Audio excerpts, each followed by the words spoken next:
ప్రియమైనటువంటి దైవ జనాంగమా, ఈ రోజున మిమ్మల్ని కలుసుకోవటానికి ప్రభు ఈ మంచి సమయాన్ని నాకు ప్రాప్తించినందుకు ఆ దేవాతి దేవునికి కృతజ్ఞత వందనాలు తెలియచేస్తూ మీకు కూడా ప్రభు అయినటువంటి యేసుక్రీస్తు నామంలో ప్రేమ వందనాలను తెలియజేస్తూ ఉన్నాను. ఈ రోజున ఈ వీడియో ఎందుకు చేస్తూ ఉన్నాను అంటే, ఈ మధ్యకాలంలో తండ్రి సన్నిధి మినిస్ట్రీస్ వ్యవస్థాపకులైనటువంటి షాలేమరాజు అన్నయ్య ఒక వర్తమానం చెబుతూ అందులో బెన్నయ్య అన్నయ్య ఒక ల్యాండ్ కొనాలి అని చెప్పి ఆలోచన కలిగి దైవ సేవకుడు చెప్పినప్పుడు, మరి దేవుణ్ణి అడిగేవా అంటే అడగలేదయ్యా, ఏదన్నా లాభం వచ్చిందని చెప్పి ఆలోచన కలిగి కొంత అమౌంట్ ఇచ్చాను, నువ్వే ప్రార్థన చేయని చెప్పి అడిగినప్పుడు ఆ ల్యాండ్ విషయమై ప్రార్థన చేస్తూ ఉండగా రాత్రికాల సమయంలో ఆ స్థలంలో ఒక నాగుపాము అడిగి విప్పి కడతము కనిపించగానే ఆ తెల్లవారిన తర్వాత అన్నయ్యతో చెప్పాడు, అన్నయ్య ఇట్లా సంగతి, ఆ స్థలంలో పాము ఉన్నది, అది అంత దీవెనకరంగా ఉండదు, ఆ స్థలం వద్దు అని చెప్పి మరలా అన్నాడు. అయ్యా డబ్బులు వస్తాయి అయ్యా అని చెప్పినప్పుడు దేవుణ్ణి మరలా అడిగాడట, ప్రభువా ఒక సూచన ఇచ్చావు కదా, మరొక సూచన ఇచ్చినట్లయితే నేను ఆ స్థలం దగ్గరికి వెళ్లకుండా ఆగిపోతాను అని చెప్పి అన్నయ్య అడిగినప్పుడు వెంటనే మరొక సూచన కూడా దేవుడు అన్నయ్యకి అనుగ్రహించినప్పుడు, ఇంకా నేను ఆ స్థలం దగ్గరకు రాను, వెళితే వెళ్ళు నీ ఇష్టం అన్నప్పుడు అన్నయ్యకి కూడా భయమేసి, అన్నయ్యకి కూడా భయమేసి ఆ స్థలము తీసుకోవటము మానుకున్నాడు.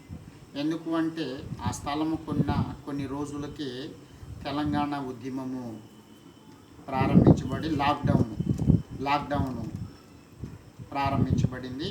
ఆ లాక్డౌన్లో చాలా నష్టాల బాటలో ఈ యొక్క ల్యాండ్ విషయము కొనసాగింది. మనందరికీ కూడా తెలుసు, దేవుని పిల్లలు ఎవరు కూడా నష్టపోవుట దేవుని యొక్క చిత్తము కాదు.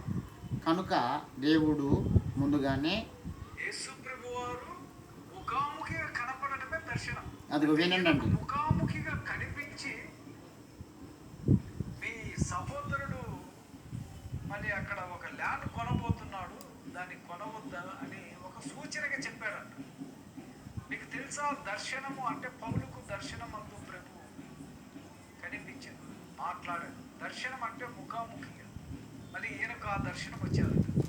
అంటే ప్రభువు నువ్వు పొలము కొనొద్దు ఇవి చెబుతాడు, రక్షణ గురించి చెప్పడు. అంటే వాళ్ళన్నకు రక్షణ ఉందా లేదా, ఈయనకు రక్షణ ఉందా లేదా తెలియదు. సో ఈయనకి ఈ విషయాల్లో నేను తెలియదు, కానీ ప్రభు ఇలా చెబుతున్నట్టు ఎవరికి చెప్పడండి. ప్రభు దర్శనమందు స్వప్నమందు ఏ వ్యక్తికి నువ్వు పాములు ఇలా వచ్చి, పౌలు గారికి ఇలా వచ్చి, ప్రభు ఏది చెప్పినా కూడా ఒక వ్యక్తి రక్షణకు విలువ ఇస్తాడు. భౌతిక సంబంధమైనది నువ్వు ఆ ప్లాట్ కొనొద్దు, ఈ ఇల్లు కొనొద్దు, ఆ బస్సు ఎక్కొద్దు, ఈ బస్సు ఎక్కొద్దు, ఆ ట్రైన్ ఎక్కొద్దు, ఇవన్నీ ప్రభు చెప్పడండి. వీళ్ళని ఏమంటారంటే మూఢనమ్మకాల. విన్నారు కదండి, మన డేవిడ్ పాలు ఏమంటా ఉన్నాడో, ఆ బస్సు ఎక్కొద్దు, ఈ ల్యాండ్ కొనొద్దు, ఆ పొలం కొనొద్దు అని చెప్పి దేవుడు చెప్పడు అని చెప్పి అంటా ఉన్నాడు. బైబిల్ గ్రంథము దానికి ఏం చెప్తా ఉన్నదో ఈ రోజున నేను మీకు తెలియచేయాలి అని చెప్పి ఆలోచన కలిగి ఉన్నాను. ఇర్మియా గ్రంథము 32వ అధ్యాయము 7వ వచనాన్ని చదువుకుందామండి. నీ తండ్రి తోడబుట్టిన షల్లూము కుమారుడగు హనమేలు నీ యొద్దకు వచ్చి, అనాతోతులోనున్న నా భూమిని కొనుటకు విమోచకుని ధర్మము నీదే, దాన్ని కొనుమని చెప్పును. కావున నా తండ్రి తోడబుట్టిన వాని కుమారుడైన హనమేలు యెహోవా మాట చొప్పున, ఎవరి మాట అంటండి, యెహోవా మాట చొప్పున అని చెప్పి వ్రాయబడి ఉన్నది. అనాతోతులోనున్న నా భూమి దయచేసి కొనుము, దానికి వారసుడు నీవే, దాని విమోచనము నీ వలనే జరగవలెను, దాన్ని కొనుమని నాతో అనగా, అది యెహోవా వాక్కు అని నేను తెలుసుకొని నా తండ్రి తోడబుట్టిన వాని కుమారుడైన హనమేలు పొలమును కొని. ఏమి చేశాడంటండి ఇర్మియా గారు, దేవుని యొక్క వాక్కు అని గ్రహించినటువంటి వాడై ఈ పొలాన్ని కొనమంటా ఉన్నాడు అని చెప్పి ఆలోచన కలిగినటువంటి వాడై తన తోడబుట్టినటువంటి వాని యొక్క వ్యక్తి దగ్గర పొలమును కొన్నాడు. ఈ రోజున తన బిడ్డలైనటువంటి వారు నష్టపోతూ ఉంటే దేవుడు చూస్తూ ఉండడు. ఖచ్చితంగా నువ్వు నష్టపోవాలి అని చెప్పి ఏ తండ్రి కూడా కోరుకోడు బిడ్డల విషయంలో. తమ్ముడు డేవిడ్ పాల్, నీకు గనక కుమారులు ఉండి ఎక్కడన్నా ఒక స్థలాన్ని కొంటా ఉంటే అందులో నష్టాల బాటలో సాగితే నువ్వు చూస్తూ ఉంటావా? ఖచ్చితంగా సలహా చెప్తావు, అయ్యా అది కొనబాక నష్టం వచ్చింది అని చెప్పి. మరి భౌతిక సంబంధమైనటువంటి నీకే నీ కుమారుడు మీద ఎంత ప్రేమ ఉన్నప్పుడు నష్టపోకుండా ఉండాలి అని చెప్పి ఆలోచన కలిగి నువ్వు సలహా చెప్పావే, మరి దేవుడిని కలిగి దేవునితో అంటుకట్టబడి దేవునితోటి నడుస్తున్నటువంటి వ్యక్తులు నష్టపోవటము దేవుని యొక్క చిత్తమా? దేవుని చిత్తము కాదు కదా. భౌతిక సంబంధమైనటువంటి వాటిని దేవుడు ఎన్నడూ కూడా చెప్పడు అని చెప్పి తెలియజేస్తూ ఉన్నాం. సరే, నీ మాట ప్రకారమే బైబిల్ ఏం చెప్తా ఉన్నదో గమనిద్దాం. దానికంటే ముందు చెప్పుచున్నటువంటి మాటలు సత్యాన్ని బోధిస్తూ ఉంటే అసత్యముగా మార్చి బైబిల్ గ్రంథాన్ని వక్రీకరించి మాట్లాడుతున్నటువంటి నీవు ఒకసారి ఆలోచన చేసుకో.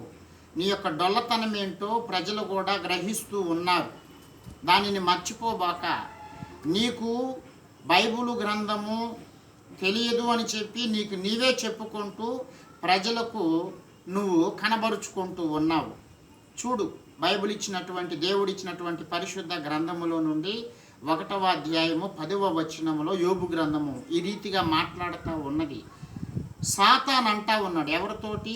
డైరెక్ట్గా దేవునితోటే మాట్లాడుతూ ఉన్నాడు. నీవు అతనికి కలిగినటువంటి సమస్తానికి, అతని కుటుంబానికి నీవు కంచె వేసి ఉన్నావు కదా అని చెప్పి. దేవుడు ఒక వ్యక్తిని ప్రేమించి ఆత్మ సంబంధముగా ఆశీర్వదిస్తాడు, భౌతిక సంబంధముగా కూడా ఆశీర్వదిస్తాడు. ఆశీర్వదించిన తరువాత తన చుట్టూ తనకు కలిగినటువంటి సమస్తము చుట్టూ కూడా భద్రతా వలయాన్ని ఏర్పాటు చేస్తాడు అని చెప్పి నువ్వు మరచిపోబోక. మరొక మాట ఏమిటి అంటే, పాత నిబంధన గ్రంథములో సొలొమోను ప్రార్థన చేస్తూ ఒక మాట మాట్లాడాడు. ఆ మాట చాలా శ్రేష్టమైనటువంటి మాట. చూడు, రాజులు గ్రంథము 8వ అధ్యాయము 41వ వచనములో గనక మనం గమనించినట్లయితే ఈ రీతిగా రాయబడి ఉన్నది. నేనే చదువుతున్నానండి, గమనించాలా విఘ్నులైనటువంటి వారు. 8వ అధ్యాయము 41వ వచనం. మరియు ఇశ్రాయేలీలకు నీ జనులు సంబంధులు కాని పరదేశులు నీ నామమును బట్టి దూరదేశము నుండి వచ్చి నీ ఘనమైన నామమును గూర్చియు నీ బాహుబలమును గూర్చియు నీవు చాపిన బాహువు ప్రసిద్ధిని గూర్చి విందురు. వారు వచ్చి ఈ మందిరము తట్టు తిరిగి ప్రార్థన చేసిన ఎడల ఆకాశమునున్న నీ నివాస స్థలమందు నీవు విని పరదేశులు నిన్ను వేడుకొను దాని ప్రకారము సమస్తమును అనుగ్రహించుము. ఏంటంట?